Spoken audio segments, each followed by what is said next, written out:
Hello everyone, welcome to Develop Point Academy. I am Nishita Dogne and I am here to help you in social studies. And today we are going to do the chapter 2nd of class 10th civics, that is federalism. We have already done the chapter number 1st, that is power sharing, and today we are going to do the chapter 2nd. Okay, so chapter 1st में हमने पढ़ा था power sharing कैसे होती है। मेरे पास दो stories थी, बेल्जियम और श्रीलंका की। अब मैंने देखा था कि बेल्जियम में क्या हो रहा था, वर्टिकल पावर शेयरिंग हो रहा था, है ना। वहां पर कैसे स्टेट, सेंट्रल, फिर स्टेट, फिर इवन यूनिट्स में भी क्या हो रहा था, पावर शेयर हो रहा था। उसे मैं क्या बोलती हूँ, उसे ही मैं फेडरलिज्म बोलती हूँ। अब मैंने बोला था कि हम फेडरलिज्म को और ज्यादा डिटेल में पढ़ेंगे आगे, और आज हम वही करने वाले हैं। हम फेडरलिज्म को और ज्यादा डिटेल में पढ़ने वाले हैं, ठीक है। तो फेडरलिज्म होता क्या है, सबसे पहले तो मुझे जानना पड़ेगा फेडरलिज्म होता क्या है। तो बच्चों, फेडरलिज्म एक ऐसा सिस्टम है जहां पर क्या पावर को अलग अलग लेवल्स में बांटा जाता है, ठीक है। एक कंट्री के गवर्नमेंट के पावर्स को अलग अलग लेवल्स में बांटा जाता है, उसे ही मैं क्या बोलती हूँ, फेडरलिज्म, ठीक है। क्या बोलती हूँ, federalism. Federalism is a system of government in which the power is divided between a central authority and various constituent units of the country, ठीक है। वो क्या बोल रहे हैं मुझे, वो मुझे बोल रहे हैं कि फेडरलिज्म एक ऐसा सिस्टम है गवर्नमेंट का जिसमें क्या होता है, जो पावर होती है ना, उससे किसके बीच में, सेंट्रल अथॉरिटी और जो यूनिट होती है ना हमारे गवर्नमेंट की, उनके बीच में क्या किया जाता है, डिवाइड किया जाता है, ठीक है। अब फेडरलिज्म के दो लेवल होते हैं, ठीक है। कौन कौन से, पहला तो है government for the entire country, that is usually responsible for a few subject of common national interest, ठीक है। पहला तो मेरा कौन सा होता है, सेंट्रल लेवल पर, ठीक है। अब सेंट्रल लेवल पर क्या होता है, जो कॉमन नेशनल इंटरेस्ट होते हैं ना, जो पूरे सेंट्रल लेवल पे जो इंटरेस्ट होते हैं, डिफेंस हो गया मेरा, बैंकिंग, आरबीआई वगैरह, तो इन सारे सब्जेक्ट को जो गवर्न करता है ना, वो मेरा होता है सेंट्रल लेवल सबसे पहले तो।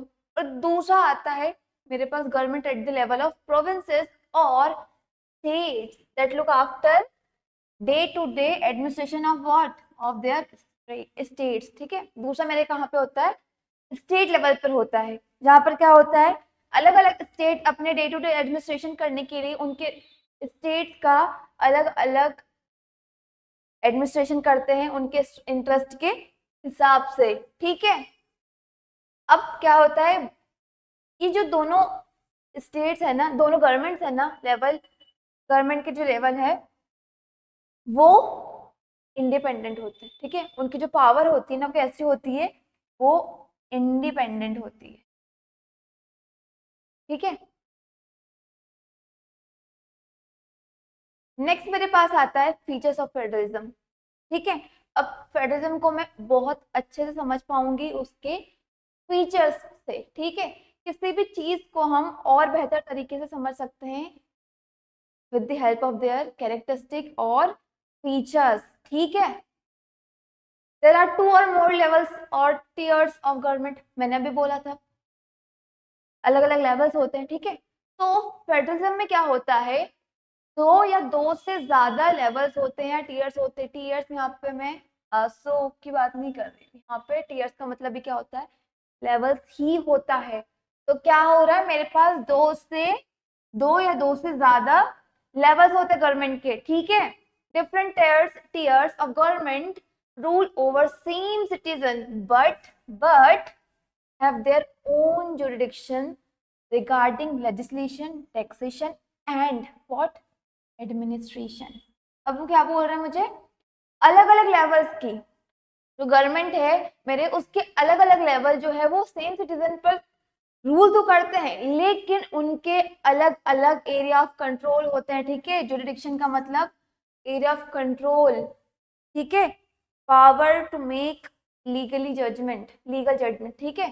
तो अलग अलग उनके जुरिडिक्शन होते हैं लेजिस्लेशन को लेकर, ठीक है, लॉ को लेकर, टैक्सेशन को लेकर और एडमिनिस्ट्रेशन को लेकर, ठीक है।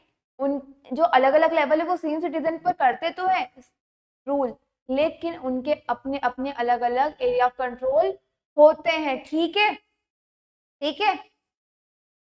तीसरा है मेरे पास the jurisdiction of each level of government are mentioned in the constitution, so the existence and authority of each tier of government is constitutionally guaranteed, ठीक है, आया समझ।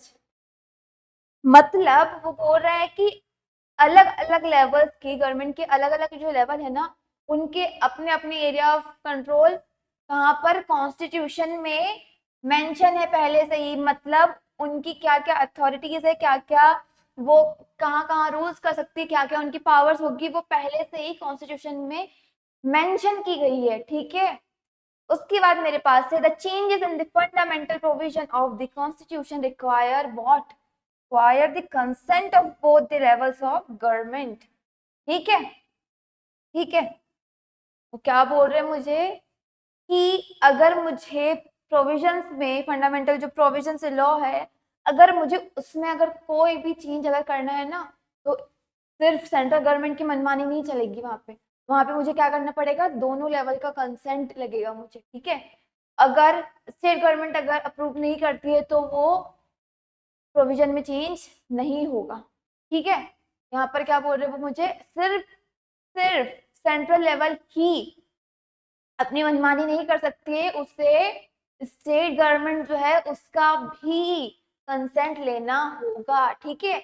मैंने अभी तक 4 फीचर्स पढ़े, पहला कि 2 या 2 से ज्यादा लेवल्स होते हैं या टीयर्स होते हैं, ठीक है। अलग अलग टीयर्स के अपने अपने जो है जुरिडिक्शन होते हैं, मतलब वो सेम सिटीजन पे रूल तो करते हैं, लेकिन अपने अपने एरिया ऑफ कंट्रोल उनके अलग अलग होते हैं, ठीक है।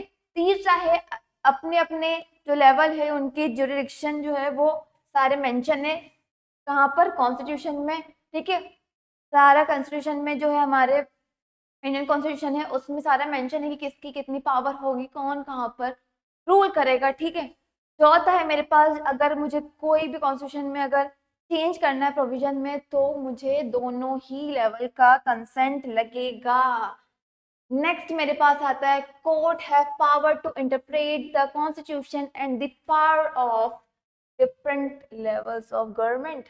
The supreme court plays a role of what, plays a role of umpire, ठीक है। क्रिकेट में होता है ना एम्पायर, अगर कोई डिसीजन लेना हो, मतलब अगर हमें पता करना हो कि आउट हुआ है या नहीं, विकेट हुआ है ना, तो हम कहाँ से पता चलता है, हमें एम्पायर बताता है, ठीक है, वो डिसाइड करता है।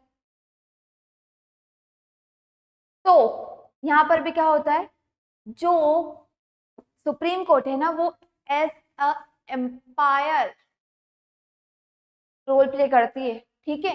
मतलब अगर कुछ डिस्प्यूट अगर हो रहा है ना इनके बीच में, अलग अलग लेवल्स के बीच में गवर्नमेंट के, तो क्या होगा, वो उन्हें बताएगी कि कहाँ कहाँ तुम्हारी कौन कौन सी पावर है, तुम्हें कहाँ कहाँ एक्सरसाइज करना है। अगर हमने कुछ गलती की है तो वो हमें वहां पर एज अ एम्पायर बताएगी, ठीक है।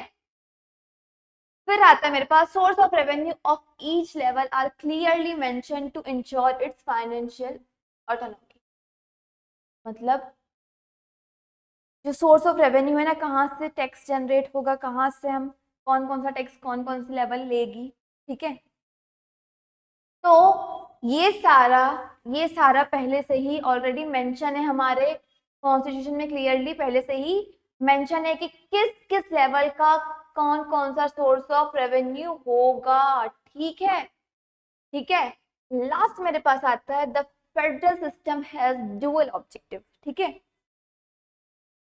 क्या, एक तीर से 2 निशान है, 2 ऑब्जेक्टिव होते हैं। पहला तो to safeguard and promote unity of the country, ठीक है। पहला क्या है, तो सेफ गार्ड, हमारे कंट्री की यूनिटी को बनाए रखना और उससे संभाल कर रखना, उसे बचाए रखना इसका ऑब्जेक्टिव होता है एक फेडरल सिस्टम में, ये इनका मेन ऑब्जेक्टिव होता है। और दूसरा होता है कि हमारी कंट्री की रीजनल डाइवर्सिटी को बनाए रखे हम, है ना, लोगों के बीच में झगड़ा ना करवा के उनके बीच में यूनिटी बनाए रखे, उसे प्रमोट करे और डाइवर्सिटी को भी हम अप्रिशिएट करें, उसे बनाए रखे। ऐसा नहीं कि सभी लोगों को हम एक जैसा बना दें, है ना, बोले कि तुम अपना जो भी रीजन है सब चेंज कर लो रिलीजन और बस एक जैसा बन जाओ, नहीं। सभी की अपनी जो जो डाइवर्सिटी है, डाइवर्स लोग हैं, उनकी डाइवर्सिटी को अप्रिशिएट करके हम हमारी कंट्री में यूनिटी बनाए रखे, ठीक है। An ideal system of government has both aspect mutual trust and agreement to live together, ठीक है। आइडियल सिस्टम होता है ना गवर्नमेंट का, वहाँ पर म्यूचुअल ट्रस्ट भी होता है, गवर्नमेंट के जो लेवल्स होते हैं और लोगों को बीच में, और वहाँ पर जो लोग हैं वो यूनिटी बनाकर रखते हैं, ठीक है। आई होप आपको फेडरलिज्म बहुत अच्छे से अभी समझ में आया होगा। आगे हम देखेंगे balance of power between central and state government, ठीक है। किस तरीके से सेंट्रल और स्टेट गवर्नमेंट की जो पावर उसका बैलेंस बना रहता है, ठीक है। तो मेरे पास टू टाइप ऑफ फेडरलिज्म आता है, ठीक है। पहला है व्हाट कमिंग टुगेदर फेडरेशन। इसमें क्या होता है, इसमें ना अलग अलग स्टेट जो है उनके पास अपनी अपनी पावर्स होती है और वो साथ में आते हैं, साथ में मिलकर एक बड़ी यूनिट बनाते हैं। और अब बड़ी यूनिट बना ले, ठीक है। अब क्या होता है, बड़ी यूनिट बनाने के बाद उनके पास अपनी अपनी अलग अलग इक्वल पावर्स और इक्वल आइडेंटिटी होती है, ठीक है, ठीक है। और इसका सबसे अच्छा एग्जांपल है मेरे पास what USA, okay, what is that, USA, ठीक है। यूएसए के थ्रू हमें पता चलता है कि कमिंग टुगेदर फेडरेशन कैसा होता है ना। कमिंग टुगेदर फेडरेशन का एग्जांपल है यूएसए, स्विट्जरलैंड, ऑस्ट्रेलिया, ठीक है। तो क्या होता है कमिंग टुगेदर फेडरेशन में, इसमें क्या होता है, जो अलग अलग स्टेट्स है वो मिलकर एक बड़ी यूनिट बनाते हैं, ठीक है। अब वहां पर क्या होता है, वहां पर सारे स्टेट के पास अपने अपनी इक्वल पार्ट्स होती है और वो इक्वली स्ट्रॉन्ग होते हैं, ठीक है। अब ये साथ क्यों आते हैं, ताकि इनकी सॉवरेनिटी जो है वो बनी रहे, ठीक है। जो सॉवरेनिटी है वो बनी रहे और इनकी जो सिक्योरिटी जो है ना इन स्टेट्स की, वो और ज़्यादा बढ़ जाए और इनकी आइडेंटिटी भी है वो मेंटेन होती रहे, ठीक है, ठीक है। देखो अब ये यूनाइटेड स्टेट में क्या हो रहा है, अलग अलग स्टेट्स है, ठीक है, इनकी अपनी अपनी पावर्स है और ये सारे जो मिलकर है वो क्या करते हैं, यूनाइटेड स्टेट ऑफ अमेरिका को बनाते हैं। मतलब ये एक साथ आते हैं और क्या करते हैं, एक बड़ा यूनिट बनाते हैं। इनकी अपनी अपनी अलग अलग पावर्स होती है और ये इक्वली स्ट्रॉन्ग होते हैं, ठीक है। एग्जाम्पल यूएसए स्विट्जरलैंड ऑस्ट्रेलिया, ये सारे क्या कहाँ पे आएंगे, ये सारे आएंगे मेरे कमिंग टुगेदर फेडरेशन के अंदर। दूसरा मेरे पास आता है होल्डिंग टुगेदर फेडरेशन, ठीक है। अब इसमें क्या होता है, एक लार्ज कंट्री के अंदर अलग अलग स्टेट्स को डिवाइड किया जाता है और वहां पर उन्हें अपनी अपनी पावर्स दी जाती है, ठीक है, ठीक है।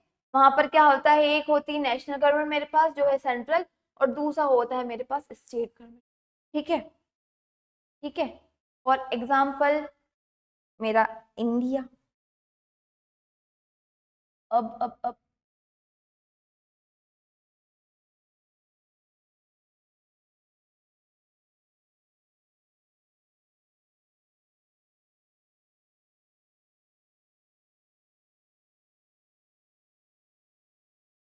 अरे क्या तो बन ही नहीं रहा है ना, कोई बात, हम ऐसे ही समझ लेते हैं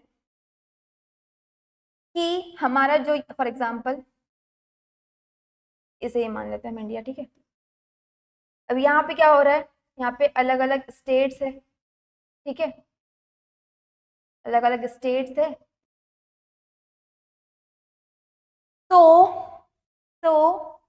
अब यहाँ सारे स्टेट्स जो है उनके पास अपनी अपनी नेशनल अथॉरिटी, पूरा एक तो है मेरे पास नेशनल,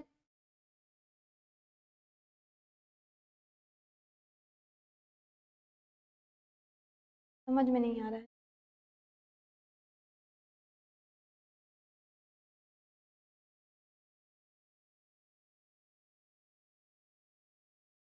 फॉर एग्जाम्पल में ऐसे ही इंडिया मान लीजिए, सिंपली हम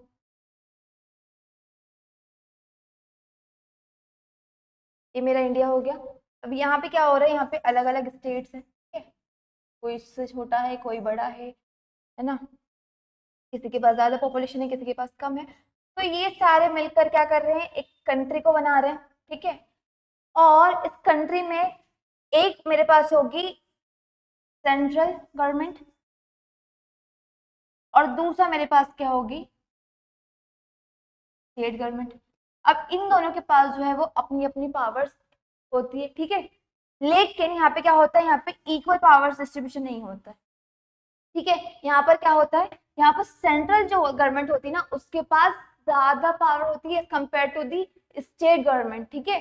स्टेट गवर्नमेंट के पास अलग अलग अपनी अपनी पावर्स होती है और सेंट्रल गवर्नमेंट के पास ज्यादा पावर होती है compare to the state government, ठीक है, ठीक है, आया समझ। अब अब इसका एग्जांपल जैसे कि इंडिया हो गया, स्पेन हो गया, मेरे पास बेल्जियम जो है वो हो गया, है ना। अलग अलग यूनिट्स होती है और उनकी अपनी अपनी अलग अलग क्या होती है, पावर्स होती है, ठीक है, अलग अलग पावर्स होती है ना। फिर मेरे पास आता है फेडरल एंड यूनिटरी सिस्टम, ठीक है। मैंने देखा था बेल्जियम में क्या हो रहा था, बेल्जियम में था फेडरल सिस्टम और ऑस्ट्रेलिया में क्या था, श्रीलंका में, सॉरी श्रीलंका में था यूनिटरी सिस्टम। अब ये क्या होता है, तो federalism system the central government can not pass the order to the state government to do something. क्या बोल रहे हैं वो कि फेडरल सिस्टम में क्या होता है, स्टेट गवर्नमेंट के पास अपनी अलग पावर होती है और सेंट्रल गवर्नमेंट उसे ऑर्डर नहीं दे सकता, ठीक है। स्टेट गवर्नमेंट को क्या ऑर्डर नहीं दे सकता अगर किसी चीज करने के लिए, कुछ भी करने के लिए। The state government has power of it own for which it is not what, it is not answerable to the central government. मतलब स्टेट गवर्नमेंट के पास अपनी पावर होती है और स्टेट जो गवर्नमेंट है ना उससे सेंट्रल गवर्नमेंट को अपने एक्शंस के लिए जवाब देने की कोई जरूरत नहीं है। उसके पास जो पावर है वो एक्सरसाइज कर सकता है वो जैसे चाहे, ठीक है। सेंट्रल गवर्नमेंट उसे ऑर्डर नहीं दे सकती, नहीं कर सकती, ठीक है। वहीं पर यूनिटरी सिस्टम में क्या होता है, under the unitary system either there is only one level और sub unit that are subordinate to the what, central government. The central government can pass an order to the provincial or local government. क्या होता है unitary system में, या तो एक level होता है, ठीक है, या तो एक लेवल होता है या फिर सब यूनिट होते हैं गवर्नमेंट के, मतलब जो सबऑर्डिनेट होते हैं गवर्नमेंट के। और यहाँ पे क्या होता है, यहाँ पे जो सेंट्रल गवर्नमेंट है ना, सेंट्रल गवर्नमेंट किससे, लोकल गवर्नमेंट को क्या कर सकती है, ऑर्डर पास कर सकती है, ठीक है। दोनों ही फेडरल और यूनिटरी सिस्टम है ना, उसमें दोनों ही जो सिस्टम है वो लोगों को उन्हें जवाब देना होता है अपने action, both are answerable to people, both federal and unitary. मैं यहाँ पे सिर्फ फेडरल की बात नहीं कर रही हूँ कि स्टेट गवर्नमेंट या सेंट्रल गवर्नमेंट की, यहाँ पे मैं फेडरल और यूनिटरी की बात कर रही हूँ, ठीक है। उसके बाद मेरे पास आता है what makes India a federal country, ठीक है। अब इंडिया को अगर मतलब अगर इंडिया फेडरल कंट्री है तो क्या क्या चीजें हैं उससे जो फेडरल कंट्री बनाती है, ठीक है, क्या क्या चीजें हैं जो उसे फेडरल कंट्री बनाती है। तो क्या हुआ था ना, जब हमारा इंडिया जो है वो as a independent nation emerge हुआ था, तो उस टाइम पे क्या हुआ था, उस टाइम पे अलग अलग प्रिंसली स्टेट आए थे। प्रिंसली स्टेट मतलब अलग अलग अपने अपने जो रूल कर रहे थे वो स्टेट आए थे, वहां पर साथ में आए थे, ठीक है, साथ में आए थे और हमारी कंट्री का क्या बन गए, हिस्सा बन गए। अलग अलग स्टेट मिलकर क्या बन गए, एक कंट्री का हिस्सा बन गए। अब अब क्या हुआ, इसी कारण से जब ये एक साथ आए तो हमारे कॉन्स्टिट्यूशन में इंडिया को क्या बोल दिया, इंडिया को क्या बोला गया, इसीलिए क्या बोला गया, यूनियन ऑफ स्टेट, ठीक है, यूनियन ऑफ स्टेट बोला। अब ये जो यूनियन ऑफ स्टेट था ना, जो इंडिया था वो यूनियन ऑफ स्टेट था, वो किसके प्रिंसिपल पर, प्रिंसिपल ऑफ फेडरलिज्म के सिस्टम पर बेस्ड था, ठीक है। अब हालांकि हमारे कॉन्स्टिट्यूशन में ना ऐसा कोई भी ऐसा कोई भी वर्ड नहीं है फेडरलिज्म, ठीक है, ठीक है, हमारे कॉन्स्टिट्यूशन में ऐसा कोई भी वर्ड नहीं है कैसा, फेडरलिज्म, ठीक है। लेकिन हम क्या बोलते हैं कि हमारा जो इंडिया है वो किसके बेसिस पर, प्रिंसिपल ऑफ फेडरलिज्म के बेसिस पर बना हुआ है, ठीक है। अब अब क्या हुआ, हमारा जो इंडिया है वो बेसिकली किसके दो टीयर्स में बटा हुआ है। सबसे पहला तो है कौन सा, सेंट्रल, और दूसरा है मेरे पास स्टेट, ठीक है। पहला है मेरे पास सेंट्रल, दूसरा है मेरे पास स्टेट। अब पहले मेरे पास क्या था, सेंट्रल और स्टेट था। फिर मेरे पास थोड़े टाइम के बाद क्या हुआ, थोड़े टाइम के बाद हमारे कॉन्स्टिट्यूशन में एक और टियर ऐड हुआ, दैट इज लोकल गवर्नमेंट, ठीक है।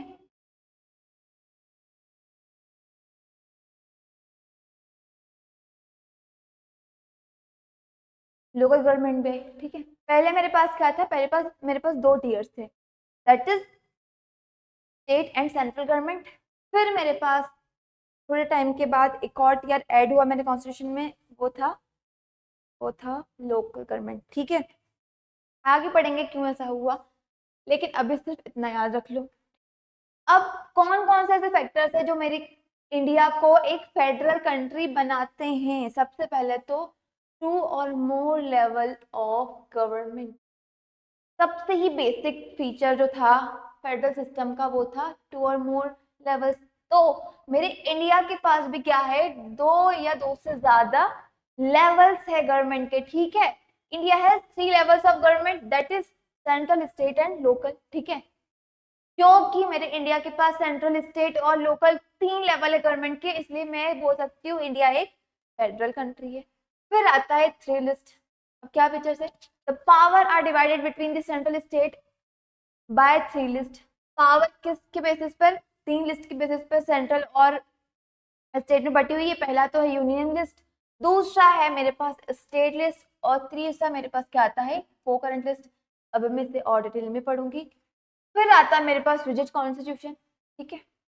The provision, the fundamental provision of country can not B unilaterally changed by one level of government, such change require the consent of both level. क्या बोल रहे हैं वो, कि rigid constitution है और अगर मुझे कुछ चेंजेस करना है ना फंडामेंटल प्रोविजन में, तो मुझे दोनों ही लेवल्स का कंसेंट लेना पड़ेगा। सिर्फ सिर्फ सेंट्रल गवर्नमेंट अपनी, सेंट्रल लेवल जो है वो अपनी मनमानी नहीं कर सकता, मुझे दोनों लेवल का कंसेंट लगेगा, ठीक है। फिर आता है फाइनेंशियल ऑटोनॉमी, ठीक है। जो रेवेन्यू सोर्स है ना, जो रेवेन्यू सोर्स है वो सेंट्रल और स्टेट दोनों गवर्नमेंट का डिसाइडेड है पहले से, ठीक है, क्लियरली मेंशन है हमारे कहाँ, कॉन्स्टिट्यूशन में, ठीक है। सोर्स ऑफ रेवेन्यू जो है वो कहाँ से पैसा कलेक्ट करेगी दोनों गवर्नमेंट, वो क्लियरली मेंशन है। और यही एक फीचर था किसका, फेडरल सिस्टम का, है ना। फिर आता है independent judiciary. The supreme court had given power to settle dispute between different levels of government. जो सुप्रीम कोर्ट है उसके पास पावर है किस चीज की, जो डिस्प्यूट हो रहे हैं मेरे डिफरेंट लेवल ऑफ गवर्नमेंट के बीच में, उन्हें सुलझाने की, है ना, उन पर एक्सरसाइज करने की। तो ये सारे फीचर्स ही क्या, एक एक एक कंट्री को क्या बनाते हैं, फेडरल कंट्री बनाते हैं। और इंडिया के पास ये सारे फीचर्स है ना। तो इंडिया क्या, एक फेडरल कंट्री, मैं बोल सकती हूँ कि एक फेडरल कंट्री होगा, ठीक है। अब 3 लिस्ट होती है मेरे पास, ठीक है। कौन कौन सी होती है, यूनियन लिस्ट, स्टेट लिस्ट और कोकरेंट लिस्ट। तो सबसे पहले मेरे पास आता है यूनियन लिस्ट, ठीक है। अब यूनियन लिस्ट में क्या होता है, जो नेशनल इंपॉर्टेंस के जो सब्जेक्ट होते हैं ना वो सारे होते हैं। जैसे कि मेरे पास हो गया डिफेंस, फॉरेन अफेयर्स, उसके बाद आता है बैंकिंग, उसके बाद मैं बोल सकती हूँ करेंसी, ये सारी चीजें, है ना। तो ये सारी चीजें कौन कंट्रोल करता है, मेरा यूनियन लिस्ट, ठीक है। और वो मुझे बोल रहे थे union government alone can make laws on this subject. ये सारे जो सब्जेक्ट है ना, फॉरेन अफेयर, डिफेंस, बैंकिंग, और फिर मेरे पास हो गया कॉमर्स, नहीं, कॉमर्स तो नहीं बोल सकती मैं, करेंसी, ठीक है, सॉरी, करेंसी। तो ये सारे जो सब्जेक्ट है ना, ये नेशनल इंपॉर्टेंस के सब्जेक्ट है, नेशनल एज सेंट्रल लेवल के सब्जेक्ट है। तो यहाँ पर जो यूनियन गवर्नमेंट है ना वो अकेले ही लॉ बना सकती है इन सारे सब्जेक्ट पे, ठीक है। दूसरा मेरे पास आता है स्टेट लिस्ट, ठीक है। अब ये लिस्ट में क्या होता है, ये सारे लिस्ट में स्टेट और लोकल गवर्नमेंट के सारे इम्पोर्टेंट जो सब्जेक्ट है वो होते हैं, ठीक है, जिन पर स्टेट एक्सरसाइज कर सकती है, स्टेट गवर्नमेंट, ठीक है। तो कौन कौन से होते हैं, पुलिस हो गया, अभी मैंने कॉमर्स इसमें बोल दिया था लेकिन इसमें आएगा, ठीक है। ट्रेड हो गया मेरे पास, उसके बाद एग्रीकल्चर हो गया, इरिगेशन हो गया। तो ये सारे किसके अंडर कंट्रोल होंगे, ये होंगे स्टेट लिस्ट के। स्टेट जो है वो इस पर एक्सरसाइज कर सकती है, उसके पास पावर होती है। और जो भी सब्जेक्ट स्टेट लिस्ट में होता है ना उसके ऊपर हमारी व्हाट, स्टेट गवर्नमेंट जो है वो लॉ बना सकती है। और तीसरा मेरे पास आता है कोकरेंट लिस्ट। अब इसमें क्या होता है, इसमें जो नेशनल और स्टेट गवर्नमेंट है, जो सेंट्रल और स्टेट गवर्नमेंट है ना, उनके जो कॉमन इंटरेस्ट है ना, वो मेंशन होते हैं इस लिस्ट में। जैसे कि एजुकेशन हो गया, फॉरेस्ट हो गया, पूरी कंट्री का एग्रीकल्चर एज अ होल मैं अगर बोलूँ तो ये सारी चीजें किस में आती है, ये आती है कॉन्करेंट लिस्ट में। both the union and state government can make law on the subject mentioned in this list. In case of a dispute, the law made by the union government will prevail. ठीक है, क्या होता है इस पर, क्या होता है, दोनों ही जो गवर्नमेंट है ना मेरी, वो क्या लॉ बना सकती है, ठीक है। क्या कर सकती है, मेरी दोनों ही गवर्नमेंट जो है वो लॉ बना सकती है। और यहाँ पर क्या, यूनियन लेवल जो होती है, अगर कुछ डिस्प्यूट हो रहा है तो यूनियन लेवल के जो लॉ है वो ज्यादा सुपीरियर माने जाएंगे, ज्यादा पावरफुल माने जाएंगे। फिर आता है मेरे पास the subject which are not covered in this list और list or subjects like computer software that came up after the constitution was made are called residuary subject.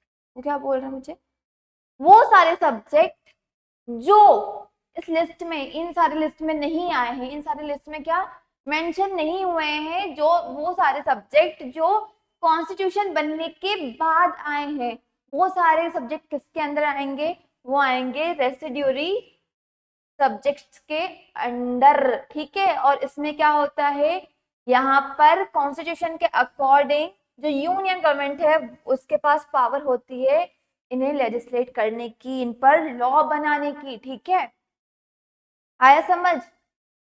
मेरे पास 3 लिस्ट थी और फिर एक लास्ट लिस्ट थी रेसिडरी सब्जेक्ट्स की। उसमें क्या होता है, वो अगर जो टॉपिक जो सब्जेक्ट जो है सॉरी वो अगर इन 3 लिस्ट में अगर कवर नहीं हुआ है, या फिर वो सारे सब्जेक्ट जो कॉन्स्टिट्यूशन बनने के बाद आए हैं वो सारे क्या होंगी, रेसिडरी सब्जेक्ट। फिर आता है मेरे पास special provision for state and union territories, है ना। अब ये सारे लिस्ट हो गए, ये सारे लॉ हो गए कि इनके ऊपर हम एक्सरसाइज कर सकते हैं। ठीक है, अब मेरे पास कुछ स्टेट और कुछ यूनियन टेरिटरी ऐसी है जिनके लिए स्पेशल प्रोविजंस बनाए गए हैं। क्यों? Because of their unique history and culture.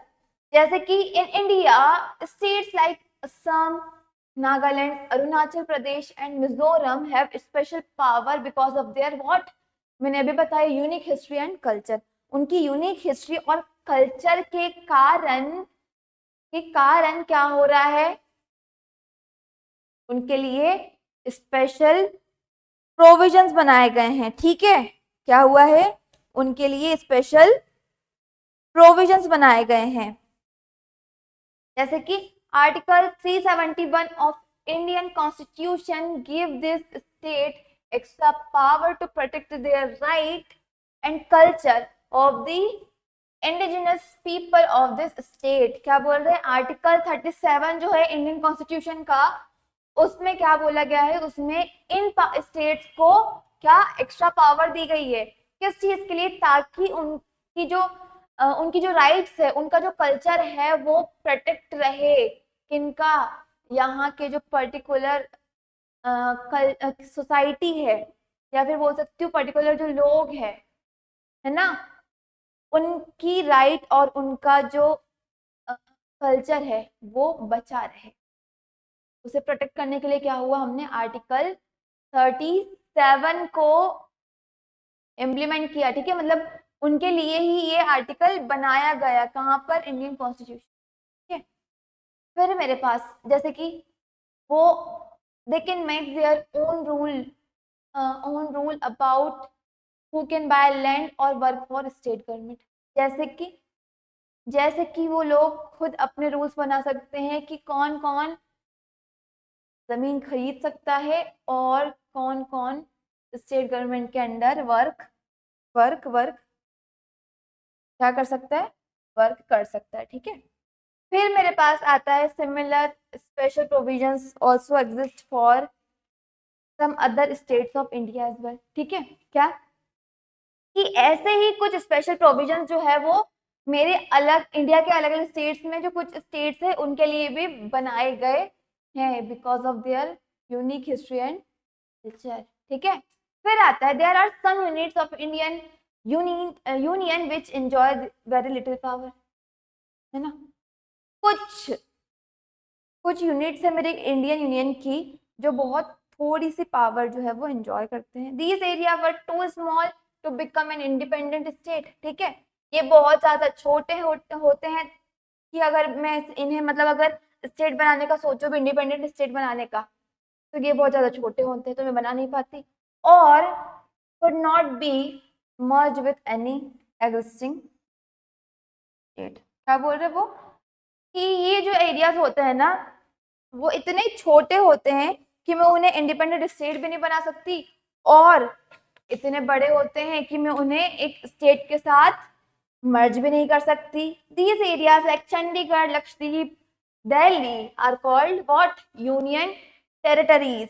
Union territories क्या होती है, ऐसे स्टेट जो इतने छोटे हैं कि मैं उन्हें क्या स्टेट भी नहीं बना सकती, इंडिपेंडेंट स्टेट, और उन्हें मैं एग्जिस्टिंग जो मेरा स्टेट है उसके साथ मर्ज भी नहीं कर सकती, इतने बड़े होते। ठीक है,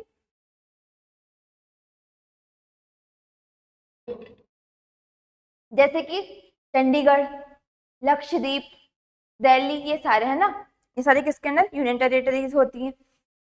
These territory do not have power of a state। इनके पास क्या, स्टेट की कोई पावर नहीं होती है। जो सेंट्रल गवर्नमेंट होती है ना उसके कुछ स्पेशल प्रोविजन होते हैं, स्पेशल पावर होती है जो इनका एडमिनिस्ट्रेशन करती है इन यूनियन टेरिटरीज पे, ठीक है। तो ये क्या होती है मेरी यूनियन टेरिटरीज, और ये होते हैं मेरे स्पेशल कुछ प्रोविजंस किनके लिए, कुछ स्टेट्स के लिए, ठीक है। फिर आता है power sharing between union and state government. Union और स्टेट गवर्नमेंट के बीच में power sharing. The basic structure of the constitution allow power sharing between union and state government, ठीक है। क्या बोल रहा है वो कि हमारी जो यूनियन हमारा जो इंडियन कॉन्स्टिट्यूशन है उसमें एक बेसिक स्ट्रक्चर मुझे पहले से दिया गया है किस चीज का, पावर शेयरिंग का, किसके बीच में, किसके बीच में, यूनियन और स्टेट गवर्नमेंट के बीच में, ठीक है। The parliament alone cannot make changes in these power sharing arrangement। सिर्फ एक अकेला पार्लियामेंट चाहे तो इसमें चेंजेस नहीं कर सकता, ठीक है। मनमानी नहीं कर सकता कोई भी यहाँ पर, है ना, सभी का कंसेंट लेना ही पड़ेगा। अगर अगर कोई चेंजेस करने हैं हमें तो हमें क्या करना पड़ेगा, सबसे पहले तो अगर मुझे कुछ चेंज करना है, for any change it has to be passed by both the houses of parliament. यहाँ पर क्या, दोनों ही जो हाउसेस ऑफ पार्लियामेंट है उनकी 2/3 मेजोरिटी होनी चाहिए, ठीक है। कितना, 2/3 जो मेजोरिटी है ना वो इसके साथ होनी चाहिए, है ना। मतलब किसी भी चीज को, किसी भी डिसीजन को चेंज करने के लिए या किसी भी लॉ को चेंज करने के लिए, ठीक है, दोनों हाउसेस के 2/3, ठीक है। उसके बाद अगर इन्होंने भी ठीक है अप्रूव कर दिया, मेजोरिटी में है, तो उसके बाद क्या होगा, हमारे जितने टोटल स्टेट है ना 28 स्टेट, उसके एटलीस्ट हाफ, मतलब एटलीस्ट 14 या उससे ज्यादा उनका जो लेजिस्लेचर है ना, the body of government who make laws and enacting on them, उनका भी अप्रूवल होना चाहिए। एटलीस्ट कितना, 14 स्टेट के लेजिस्लेचर का भी अप्रूवल होना चाहिए, तभी जाकर हम कॉन्स्टिट्यूशन में कुछ भी चेंज कर सकते हैं। और ये तो हमेशा पॉसिबल नहीं होता है ना, बहुत बहुत मुश्किल से ये क्राइटेरिया पूरा होता है और हमारा कोई भी लॉ अगर प्रोविजन है कुछ भी तो वो चेंज होता है बहुत रेयरेस्ट कंडीशन में, ठीक है।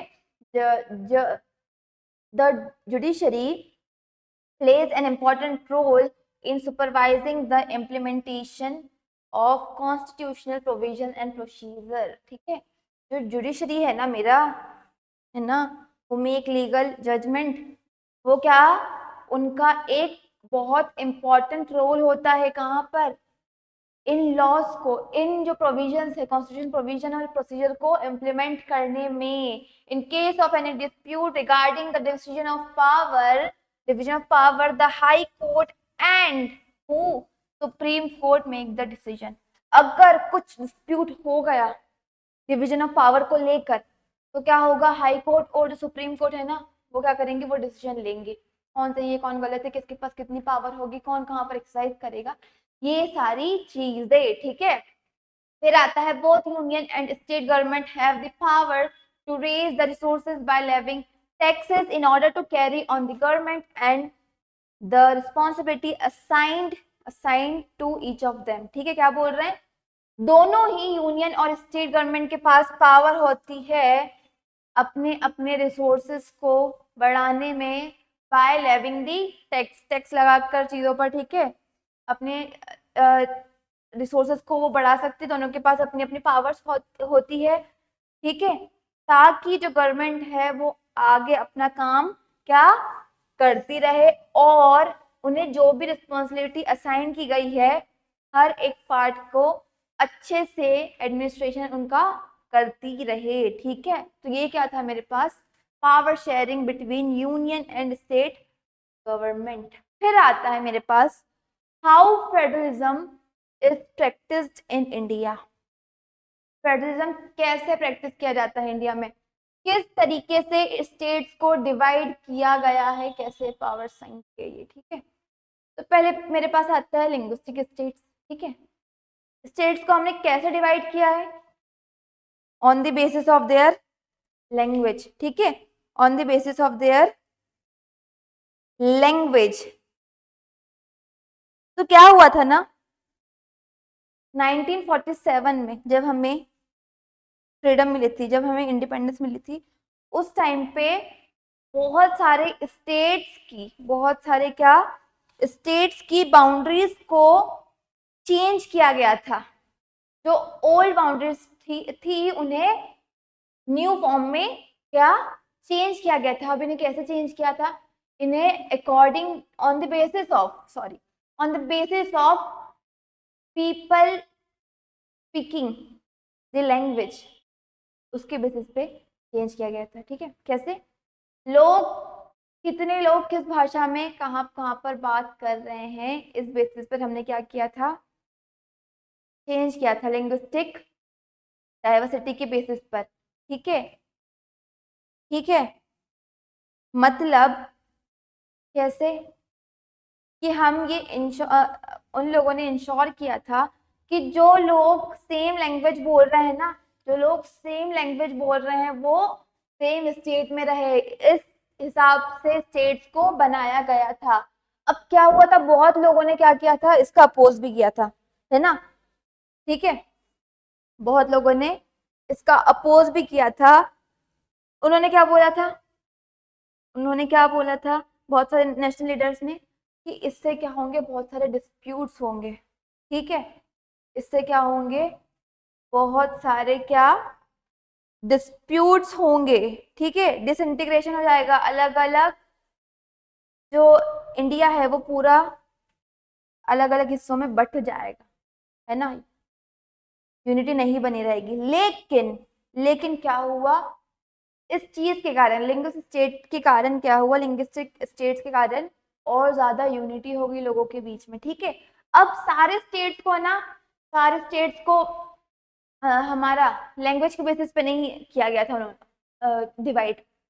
कुछ स्टेट्स को क्या कल्चर के हिसाब से, जो एथनिकली परफॉर्म कर रहे हैं ना लोग, उसके बेसिस पे क्या किया गया था,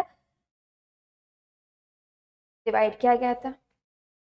कल्चर के बेसिस पे, एथनिसिटी के बेसिस पे, रिलीजन के बेसिस पे क्या किया गया था, डिवाइड किया गया था। जैसे कि नागालैंड हो गया, उत्तराखंड हो गया, झारखंड, इन्हें कल्चर के बेसिस पे हमने डिवाइड किया था, ठीक है।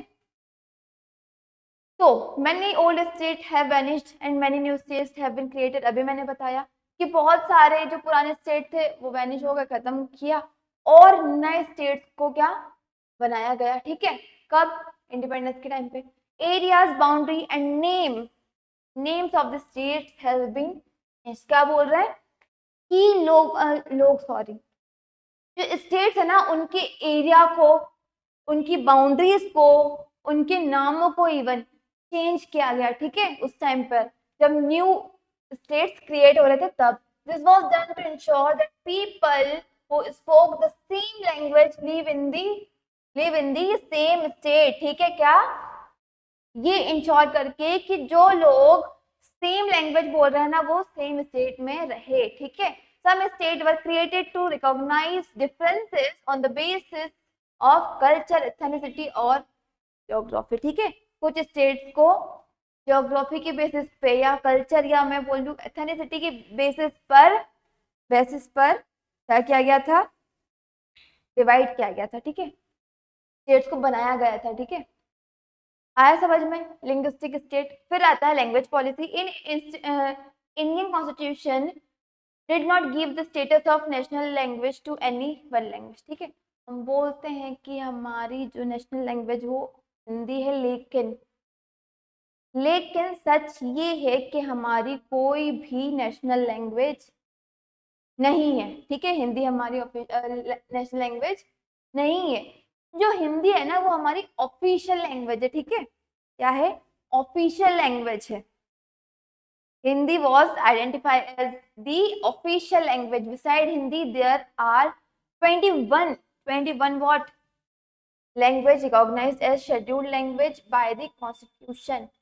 कितनी? हिंदी के अलावा मेरे पास 21 और ऐसी लैंग्वेज है जिन्हें मैं क्या बोल रही हूँ, ऑफिशियल लैंग्वेज रिकॉग्नाइज कर रही हूँ। उन्हें क्या शेड्यूल्ड लैंग्वेज बोला गया है, कहाँ पर क्या रिकॉग्नाइज किया गया है उन्हें? उन्हें शेड्यूल्ड लैंग्वेज रिकॉग्नाइज किया गया है कॉन्स्टिट्यूशन में, ठीक है। जो स्टेट्स है मेरे, उसकी उनके पास खुद के पास भी अपनी अपनी अलग अलग ऑफिशियल लैंग्वेज है, ठीक है। अलग अलग स्टेट्स के पास अपनी अपनी ऑफिशियल लैंग्वेज भी है, ठीक है। हिंदी जो है वो मेरी ऑफिशियल लैंग्वेज है, और 21 अदर शेड्यूल्ड लैंग्वेज कॉन्स्टिट्यूशन में रिकॉग्नाइज की गई है, और कुछ स्टेट्स के पास अपनी खुद की ऑफिशियल लैंग्वेजेस भी है। उसके बाद मेरे पास आता है centre state relation. Reconstructing central state relation have strengthened federalism in practice, ठीक है। क्या हुआ, सेंटर और स्टेट को रिलेशन को और मजबूत करने से क्या होता है, मतलब इन्हें बहुत रिकंस्ट्रक्ट करने से क्या होता है, फेडरलिज्म जो है ना वो और ज्यादा स्ट्रॉन्ग हो जाता है, और ज्यादा अच्छे तरीके से हम प्रैक्टिस कर सकते हैं। In 1990 there was a rise of regional political parties. क्या हुआ, रीजनल पॉलिटिकल पार्टी का क्या हुआ, अलग अलग रीजन के हिसाब से पॉलिटिकल पार्टीज का राइज हुआ, ठीक है। कब, 1990 में, and it was the era of क्या, कोएलिशन ऑफ कोएलिशन गवर्नमेंट, ठीक है, एट द सेंटर, ठीक है।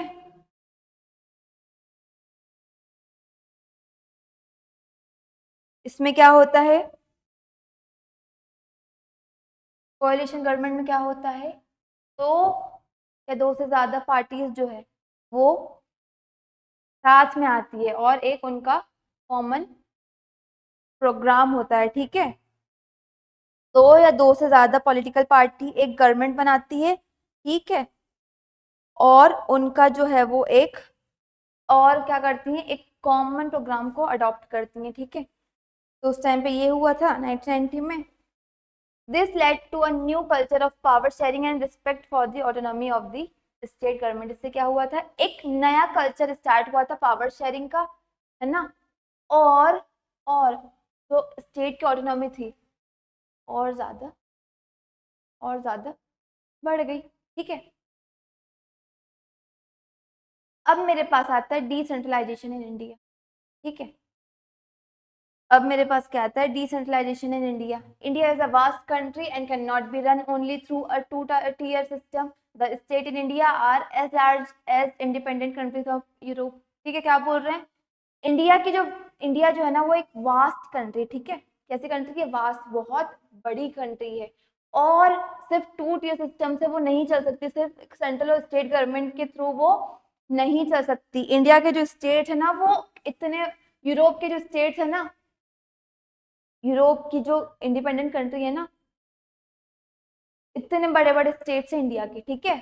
Federal power sharing in India needs another tier of government. अब क्या होता है, फेडरल जो पावर होती है ना, पावर सिस्टम है, फेडरल पावर सिस्टम।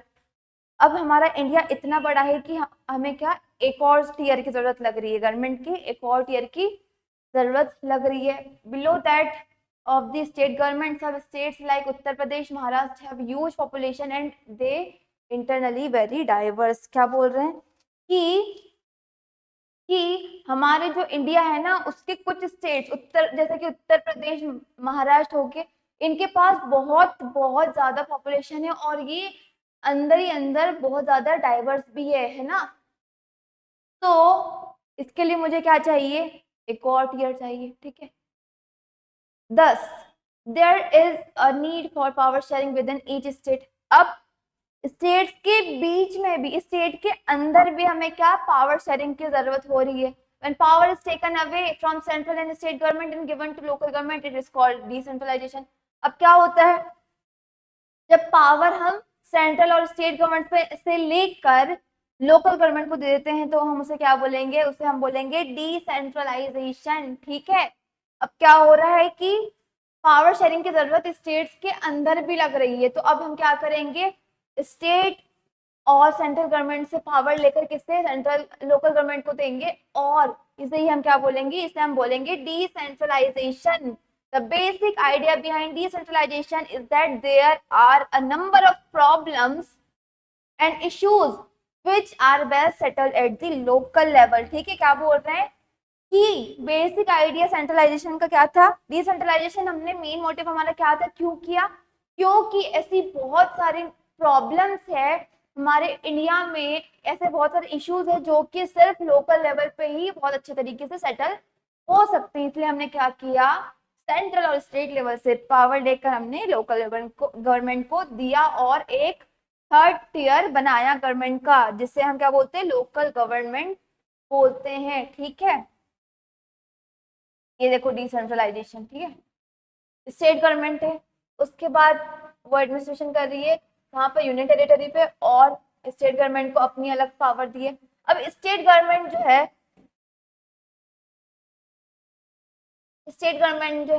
उसके अंदर आता है अर्बन लोकल बॉडीज, फिर आता है रूरल लोकल बॉडीज। जो भी मेरे सिटीज हो गई है ना, वो सारी किसके अंदर, अर्बन लोकल बॉडीज के अंदर आई। जो भी मेरे टाउन हो गए, मेरे विलेजेस हो गए, वो आएंगे मेरे रूरल लोकल बॉडीज के अंदर। अब अर्बन के अंदर में मेरे पास से म्युनिसिपल कॉर्पोरेशन, मतलब जो लार्ज सिटीज होंगी ना वो होंगी मेरी म्युनिसिपल कॉर्पोरेशन, मैं उसे म्युनिसिपल कॉर्पोरेशन बोलूंगी। उसके बाद मेरे पास आएंगी म्युनिसिपलिटीज, ये मेरे जो छोटी सिटीज होंगी ना उनके अंदर क्या मेरे पास क्या होंगी, म्युनिसिपलिटीज। और बहुत छोटे टाउन जो होंगे उनके अंदर आएगा मेरे पास क्या क्या नोटिफाइड एरिया कमेटी। ठीक है, क्या आएगा, नोटिफाइड एरिया कमेटी। अब रूरल की बात में अगर करूँ तो मेरे पास आएगा सबसे पहले तो डिस्ट्रिक्ट पंचायत। ठीक है, ठीक है, जिला पंचायत, फिर मेरे पास आएगा ब्लॉक पंचायत। क्या आएगा, ब्लॉक पंचायत। फिर उसके नीचे मेरे पास आएगा विलेज पंचायत। ठीक है, तो ये इस तरीके से डिसेंट्रलाइजेशन किया गया है मेरे इंडिया में। आगे हम देखते हैं local government. The idea of decentralisation led to formation of third tier of government, जो कि मेरे पास क्या था, वो था, और इसे ही मैं क्या बोलूंगी, लोकल गवर्नमेंट। जो मेरा तीसरा टियर होगा ना गवर्नमेंट को, मैं उसे क्या बोलूंगी, local government. The local government include panchayat in village and municipalities in urban areas. ठीक है, क्या हो रहा है कि जो लोकल गवर्नमेंट है वहां पर क्या, एक तो मेरे पास विलेज में पंचायत होगी और म्युनिसिपैलिटीज होगी कहाँ पर, अर्बन एरियाज में। ठीक है, local government allows the people to be directly involved in decision making and promote democratic partition। ठीक है, क्या हो रहा है, जो लोकल गवर्नमेंट है वो लोगों को अलाउ करती किस चीज के लिए, डायरेक्टली इन्वॉल्व, कहाँ पर डायरेक्टली इन्वॉल्व होने के लिए, डिसीजन मेकिंग के लिए, डिसीजन मेकिंग में। और क्या करती है, हमारे डेमोक्रेटिक पार्टिसिपेशन को और ज्यादा प्रमोट करती, और ज्यादा अच्छे से बढ़ाती है। ठीक है, लोकल गवर्नमेंट से क्या होता है, जो लोग हैं ना वो डायरेक्टली क्या कर पाते हैं, पार्टिसिपेट कर पाते हैं या फिर डायरेक्टली इन्वॉल्व हो पाते, कहाँ पर डिसीजन मेकिंग में और डेमोक्रेटिक पार्टिसिपेशन में। ठीक है, elections to the local government were not held regularly and local governments did not have any power और रिसोर्स ऑफ देयर ओन। अब लोकल गवर्नमेंट जो है ना, उसके जो इलेक्शंस है वो रेगुलरली नहीं होते। ठीक है, रेगुलर नहीं होते, और लोकल गवर्नमेंट के पास क्या है, अपने खुद के जो कुछ भी रिसोर्स है या खुद की अपनी पावर होती है वो नहीं है। तो अब क्या हुआ, नहीं थी मतलब, अब 1992 में क्या हुआ, एक बहुत बड़ा कदम उठाया गया सेंट्रलाइजेशन को लेकर। ठीक है, सेंट्रलाइजेशन हुआ। The constitution was amended to make third tier of democracy more powerful effective. ठीक है, क्या हुआ, डिसेंट्रलाइजेशन तो कर दिया लेकिन उनके पास पावर थी नहीं, है ना, इलेक्शन उनके ठीक तरीके से हो नहीं रहे थे। तो 1992 में क्या हुआ, एक एक एक एक एक स्टेप उठाया गया, एक कदम उठाया गया, और क्या किया, हमारे कॉन्स्टिट्यूशन में कुछ अमेंडमेंट किए, किस चीज के लिए, हमारे थर्ड टियर को और ज्यादा पावरफुल और इफेक्टिव बनाने के लिए। ठीक है, the provisions made in the constitution for effective government are, it is constitutionally mandatory to hold regular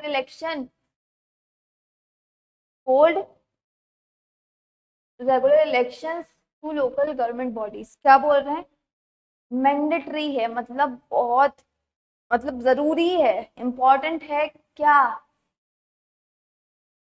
regular elections करवाना, लोकल गवर्नमेंट बॉडीज को रेगुलर इलेक्शन करवाना होगा। अब से ये मैंडेटरी है, ठीक है। Seats are reserved in the elected bodies and executive heads of this institution. जो जो सीट्स है ना वो रिजर्व रहेंगी, और जो एग्जीक्यूटिव हेड होंगे ना इस इन इंस्टीट्यूशन के, वो कहाँ से रहेंगे, वो होंगे या तो शेड्यूल्ड कास्ट से, या तो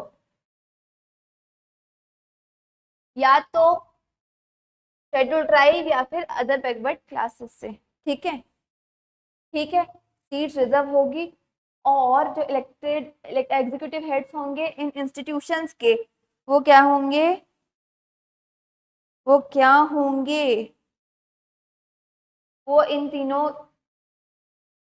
सेक्शंस के लिए होंगे। ठीक है, शेड्यूल्ड कास्ट, शेड्यूल्ड ट्राइब और other backward classes. At least 1/3 of all position are reserved for women. 1/3 जो पोजीशन है ना, 1/3 ऑफ जो सीट्स है वो किसके लिए, वुमेन के लिए, विमेन के लिए रिजर्व होनी चाहिए। ठीक है, ये अमेंडमेंट हुए थे।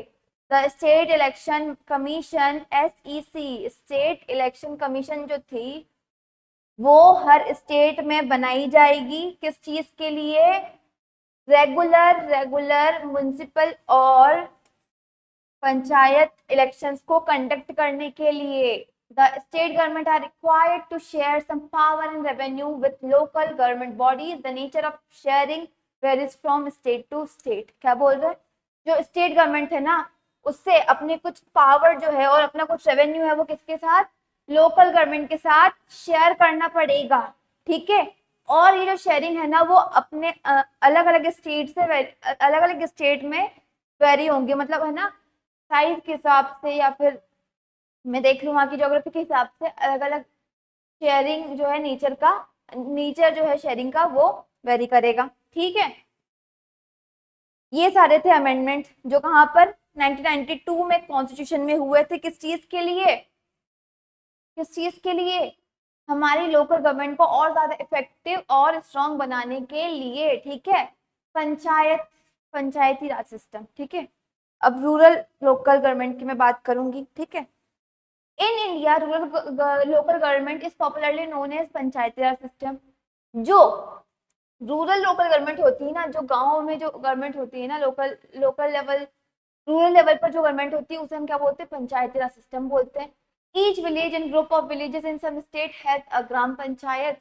ठीक है, क्या होता है, क्या होता है, कुछ स्टेट में क्या होता है कि ना, या तो सारे विलेजेस या फिर एक ग्रुप ऑफ विलेज, मतलब 3-4 छोटे छोटे विलेजेस के को मिलाकर एक ग्रुप बनाया जाता है, और उनके पास क्या होती है, एक क्या बनाई जाती है, ग्राम पंचायत बना जाती है। अब इस ग्राम पंचायत में क्या होता है, ये काउंसिल बनाई जाती है, इसमें क्या होता है कि बहुत सारे वार्ड मेंबर्स होते हैं जिन्हें हम क्या बोलते हैं, पंच। बेसिकली 5 होते हैं। ठीक है, और एक प्रेसिडेंट होता है जो कि क्या होता है, जो होता है सरपंच। ठीक है, इनका हेड क्या होगा, सरपंच। इनसे क्या बनती है, ग्राम पंचायत बनती है। The members of panchayat are directly elected by the adult population of that ward और विलेज। ठीक है, वहां का जो वार्ड है वहां से, या फिर जो विलेज है वहां के जो एडल्ट पॉपुलेशन होगी, 18 से ऊपर जो लोग होंगे, वो क्या करेंगे, वो डायरेक्टली इलेक्ट करेंगे। ठीक है, मेंबर्स ऑफ पंचायत को। Panchayat work under the supervision of gram sabha. क्या होगा, जो ग्राम सभा है उसके अंडर में काम करेगा कौन, पंचायत काम करेगी। ठीक है, ग्राम सभा के अंदर। Gram sabha meet at least twice और thrice in a year to approve annual budget and review the what performance of the gram panchayat. अब जो मेरी ग्राम सभा है ना वो क्या करेगी, साल में कितनी 2 से 3 बार मिलती है। ठीक है, और क्या करती है, जो एनुअल बजट होता है कि अच्छा इतने बजट में इतने इतने मुझे काम करवाने हैं, ये रूल्स, नहीं, ये फैसिलिटीज मुझे प्रोवाइड करनी है, तो ये सारा एनुअल बजट ये बनाते हैं, और क्या क्या ग्राम पंचायत ने काम किए उन्हें रिव्यू करते हैं, उनके परफॉर्मेंस को क्या करते हैं, रिव्यू करते हैं। A few gram panchayat are group together to form a panchayat samiti और ब्लॉक और मंडल। ठीक है, क्या बोल रहे हैं? अब कुछ पंचायत को मिलाकर हमने क्या किया, पंचायत समिति या मैं बोलूं ब्लॉक या फिर मंडल बनाया। ठीक है, the member of panchayat samiti are elected by all the panchayat members in that area. अब देखो, पंचायत के जो वार्ड पंचायत के जो मेंबर्स थे ना, उन्हें कौन इलेक्ट कर रहा था? उन्हें एडल्ट पॉपुलेशन ऑफ विलेज और वार्ड कर रहा था। अब पंचायत समिति जो मैंने बनाई है ना, पंचायत को मिलाकर, 3-4 पंचायत को, अलग अलग पंचायत को मिलाकर जो मैंने बनाई है ना समिति, उसके मेंबर्स को कौन इलेक्ट करेगा? उन्हें इलेक्ट करेगा पंचायत मेंबर्स। उस पर्टिकुलर एरिया के जो भी पंचायत मेंबर होंगे वो क्या करेंगे? पंचायत समिति के मेंबर्स को इलेक्ट करेंगे। ठीक है, ऑल द पंचायत समिति इन अ डिस्ट्रिक्ट कंस्टिट्यूट द जिला और डिस्ट्रिक्ट परिषद। ठीक है, क्या होगा? ये सारी पंचायत एक पर्टिकुलर एरिया की, ठीक है, एक डिस्ट्रिक्ट की सारी पंचायत समिति मिलकर क्या बनाएंगी? जिला परिषद, डिस्ट्रिक्ट परिषद बनाएंगी। Most of the members of zila parishad are either elected member of Lok Sabha, MLA of that district और some other official at the district level.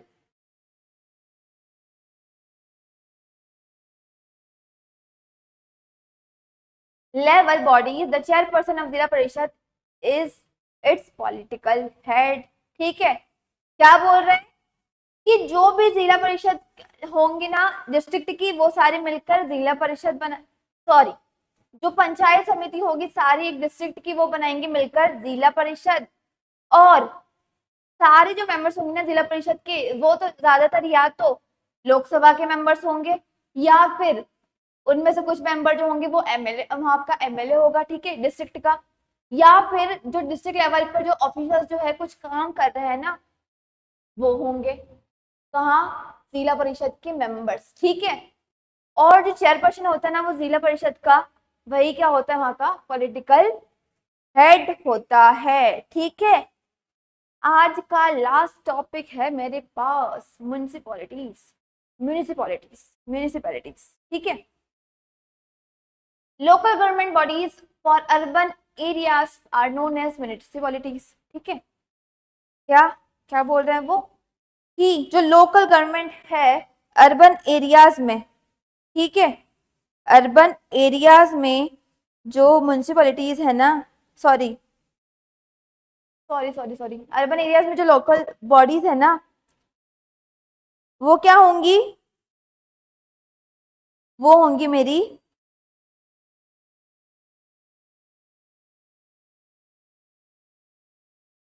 कहलाएंगी municipalities. ठीक है, in big cities they known as municipal corporation. Municipal corporation कहाँ पर? अगर मैं छोटे town की बात करूँ, नहीं, अर्बन एरियाज की बात करूँ, वहां पे होंगी म्युनिसिपैलिटीज।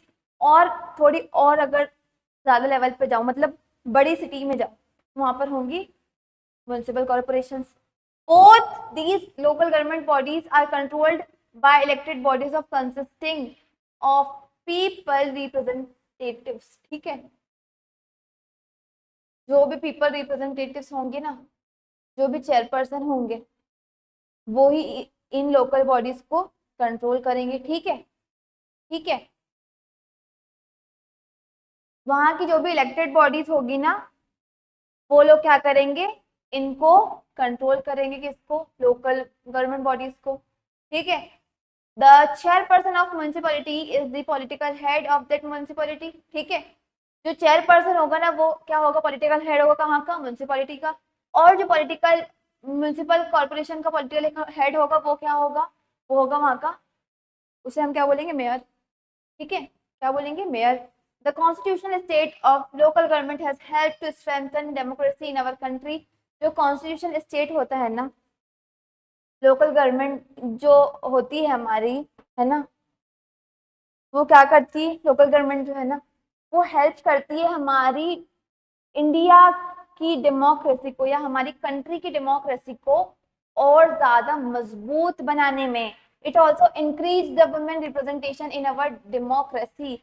लोकल लेवल पर जब 1/3 अर्बन रूरल एरिया में जो 1/3 पोजीशन होती है वो किसके लिए, वुमेन के लिए होती है। तो इससे क्या होगा कि हमारा जो वुमेन रिप्रेजेंटेशन है ना हमारी कंट्री में, वो भी क्या होगा, बढ़ेगा। However there are many difficulties such as, लेकिन इनके बावजूद भी कुछ हमारे पास अभी भी समस्याएं होती है। क्या होती है, election are held regularly here but gram sabha are not held regularly. साल में क्या होती है, ग्राम सभा सिर्फ 2 या 3 बार होती है, ठीक है। अब ग्राम सभा 2 या 3 बार होती है तो उससे क्या होता है, साल भर में क्या क्या चल रहा है, कुछ काम हो रहा है, ये ठीक से नहीं देख पाते वो लोग, ठीक है ना, ठीक से रिव्यू नहीं कर पाते हैं। तो एक डिफिकल्टी तो ये आती है। दूसरी आती है मेरे पास, most states government have not transferred significant power to local government thus we have not still achieve the ideal of self government. क्या बोल रहे हैं, बहुत सारे है ना स्टेट जो गवर्नमेंट है ना वो क्या, कुछ जरूरी जो पावर्स होती है वो लोकल गवर्नमेंट को नहीं देती है। अब इससे क्या होता है, इससे जो एक सेल्फ गवर्नमेंट का अभी तक जो आइडिया है ना वो अभी तक पूरी तरीके से डेवलप नहीं हो पाया है, ठीक है। आया समझ, यही था हमारा आज का चैप्टर जो कि था फेडरलिज्म। अब आई होप आप सभी को सारी चीजें बहुत अच्छे से क्लियर होंगी, बहुत अच्छे से समझ में आई होंगी।